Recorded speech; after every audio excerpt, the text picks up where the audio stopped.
මුලින්ම හැමෝම මගේ මදු ආට් ආකේට් YouTube channel එකට වගේම මගේ FB page එකට සාදරයෙන් පිළිගන්නවා.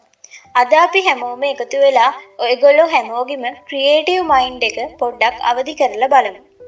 මම කියලා දෙන්නම් Photoshop, CapCut, Voice Edit, AI Technology වගේ තවත් ඔයගොල්ලෝ හොයන කරන්න ආසාවෙන් ඉන්න ගොඩක් දේවල් මුලින් ඉඳන්ම හරි ලේසියෙන් කරන්නේ කොහොමද කියලා.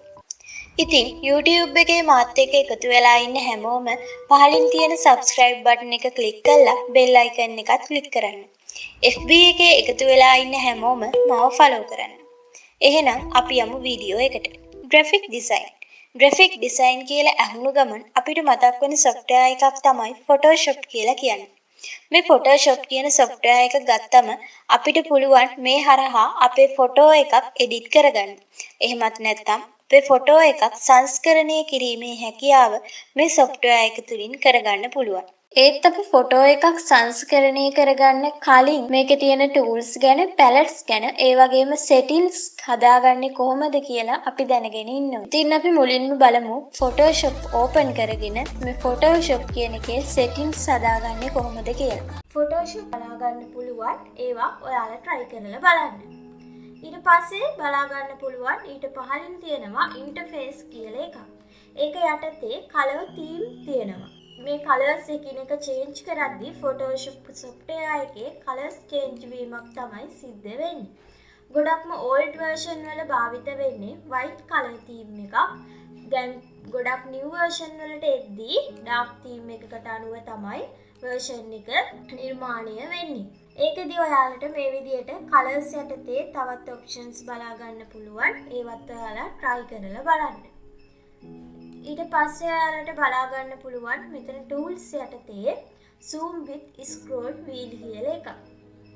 ඒකෙත් click එක ඔයාලා දාලා තියුවට පස්සේ ඔයාලට පුළුවන් mouse එකේ scroll wheel එක භාවිත කරලා zoom in සහ zoom out කරගන්න. එතකොට click එක නොදා තියුවොත් ඔයාලට සිද්ධ වෙනවා Photoshop වල tools භාවිත කරලා zoom in සහ zoom out කරගන්න. ඊට පස්සේ ඔයාලට බලා ගන්න පුළුවන් file handling කියන option එක යටතේ මෙතන තියෙනවා automatically save recovery information every කියලා option එකක්. ඒ කියන්නේ දැන් අපි practical එකක් සිදු කරගෙන ඉන්න අතරතුර අපේ computer එක off වුණොත් අපි දැන් practical එක save කිරීමක් සිද්ධ කරලා නැහැ.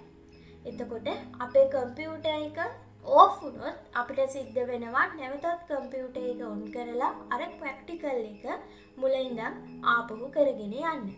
ඉතින් මෙතනදී ඔයාලා click එක දාලා මෙතන times ගාන තියෙනවා. එතන times ගානක් දීලා තියුවොත් අපේ practical එක එයාලා automatically computer එකට හරි laptop එකට හරි save කර ගැනීමක් සිද්ධ වෙනවා.